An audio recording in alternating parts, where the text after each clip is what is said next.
O móvel passa pela origem das posições em movimento uniformemente retardado. No instante em que t igual a zero, neste instante sua velocidade escalar é de 10 metros por segundo.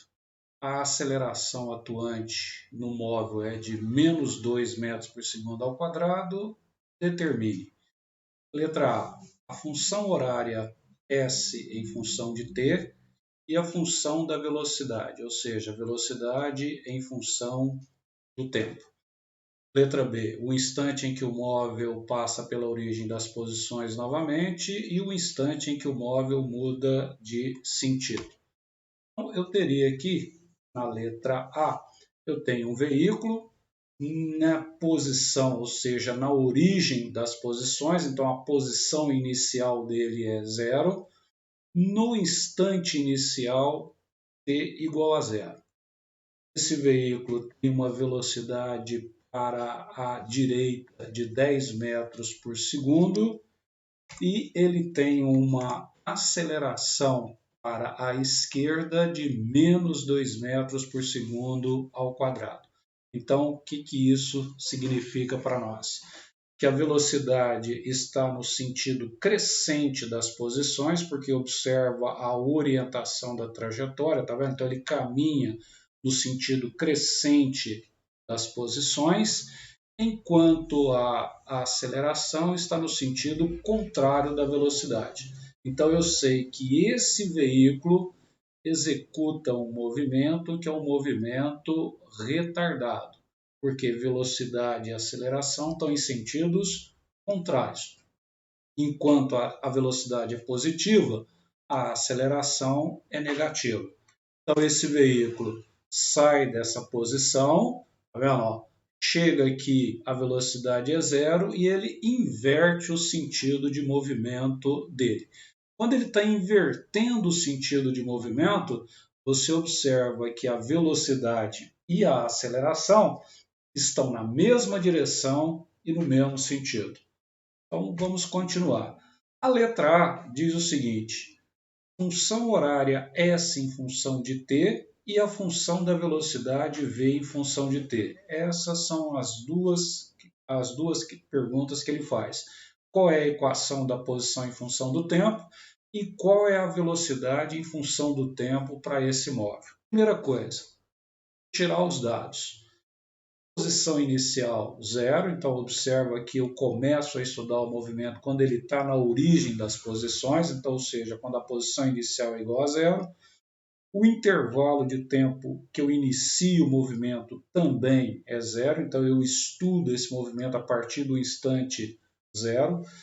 Tenho a velocidade nessa origem das posições igual a 10 metros por segundo e a aceleração de menos 2 metros por segundo ao quadrado. Então eu retirei os dados lá do exercício. Vou analisar velocidade inicial maior que zero e aceleração menor que zero. O que isso significa? O movimento é um movimento retardado. Observe que a velocidade é maior que zero. Então eu sei que esse veículo executa um movimento progressivo. Então, enquanto a velocidade for maior que zero, eu sei que o movimento é um movimento progressivo. E outro detalhe é que o movimento é uniformemente variável. Por quê? Porque existe a presença de uma aceleração atuando sobre esse veículo. A equação da posição em função do tempo, de uma forma geral, ela é dada exatamente por essa equação que está aqui, ó, que é uma equação do segundo grau. Posição inicial, velocidade inicial, tempo, mais a aceleração vezes o tempo ao quadrado, dividido por 2. Então, essa é a equação geral da posição em função do tempo. Posição inicial, zero, então eu substituí, está aqui.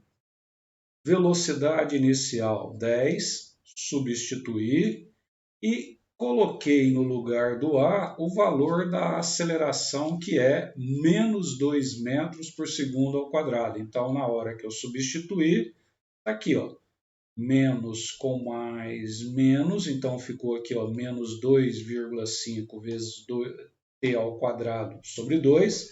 Então, essa equação que eu montei é a chamada função horária da posição em função do tempo. Foi o que ele pediu. A função horária, essa em função de t. Está aqui, está montado, tranquilo. Só dei uma melhorada aqui no aspecto, ou seja, esse zero não precisa de aparecer e nem esse sinal também precisa de aparecer. Então, a minha equação horária, a posição em função do tempo, é essa aqui. Tranquilo, montei, fiz. A próxima pergunta, e lógico, tá vendo aqui, ó, sistema internacional. Por quê? Metro por segundo ao quadrado. Então, a função foi montada no sistema internacional. A próxima que eu tenho que montar é a equação da velocidade em função do tempo.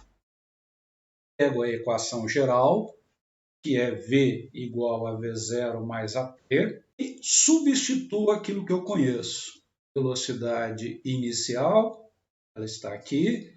A aceleração está aqui, está vendo? Menos 2 metros por segundo ao quadrado, então esse é o valor da aceleração. Então eu montei a equação da velocidade em função do e liquidei a letra A. A letra A, pronta. Achei a equação da posição em função do tempo e achei a equação da velocidade em função do tempo. Também no sistema internacional, porque isso aqui é dado em metros por segundo e isso aqui em metros por segundo ao quadrado. Então, tudo no sistema internacional. Letra B, ele pede para encontrar o instante em que o móvel passa pela origem das posições novamente, porque observa que lá no exercício eu comecei a estudar quando ele estava na origem das posições. Então ele está querendo saber qual é o instante, ou seja, em que instante ele passa novamente pela origem das posições. Para isso, origem das posições significa S igual a zero. Pego a equação da posição em função do tempo, substituo no lugar desse S aqui, que é a posição, zero. Então eu vou descobrir em que instante ele passa por essa posição zero novamente. Eu sei que o primeiro instante é quando t era zero. Então vamos observar. Aqui a equação, então observo que essa aqui é uma equação do segundo grau, então eu vou resolver essa equação do segundo grau. Observa que ela é uma equação incompleta, ela não tem o termo C. Está aqui o B, está aqui o A, mas eu não tenho o termo independente que seria o C. Então a maneira de resolver essa equação é uma maneira muito tranquila. Coloquei o T em evidência, então colocado T em evidência, está aqui, ó, T que multiplica 10 menos 1,25T. Observa que aqui virou 1,25 porque eu acabei dividindo 2,5 por 2. Então eu ajeitei essa equação aqui para mim. Ó, tá? Então está aqui. Ó. A primeira é, quando é que eu vou ter esse t, ou seja, quando esse lado aqui vai ficar igual a zero? Principalmente lá, ó, quando o tempo for igual a zero. Então o primeiro t que anula essa equação, ou seja, faz zero igual a zero, é quando o tempo inicial foi igual a zero. Isso nós vimos. Quando eu iniciei o estudo do movimento, ou seja, para o instante t igual a zero, ele estava na origem das posições. Esse foi o primeiro tempo. Vamos ver agora em que instante ele passa novamente pela origem das posições. Pego essa função, vou pegar essa função aqui, tá vendo? Ó? Vou pegar essa função que está dentro do parênteses e resolver. Na hora que eu vou resolver essa função aqui, ó, eu tenho lá, tranquilo, posso pegar menos 1,25 ter duas linhas e jogar para o lado de cá, então ele fica positivo, então acho que é tranquilo do aluno resolver, e ficaria 10 dividido por 1,25. Então, aqui, montei. Dividindo 10 por 1,25, vou encontrar um instante igual a 8 segundos. Então, observa que o primeiro instante em que ele está na origem, ou passa pela origem, é um instante que eu começo a estudar o movimento, para t igual a zero. E o outro instante em que ele passa novamente pela posição ou pela origem das posições é no instante 8 segundos. Então, o primeiro instante é zero, o segundo instante, 8 segundos. Tranquilo, está resolvido. E a próxima letra, que é a letra C, o instante em que o móvel muda de sentido. Mudar de sentido, nós já vimos que a velocidade tem que ser igual a zero. Então, para que o móvel mude o sentido de movimento, ele tem que primeiro parar para poder inverter o seu movimento. Por isso que eu faço V igual a zero. Ao fazer V igual a zero, eu pego a equação da velocidade em função do tempo, substituo no lugar desse V zero e resolvo para descobrir o instante em que esse móvel inverte o seu sentido de movimento. Está aqui a equação. Resolver essa equação eu acho que é bem tranquilo, sem nenhum problema. E igual a 10 dividido por 2,5, nós vamos encontrar o instante de 4 segundos.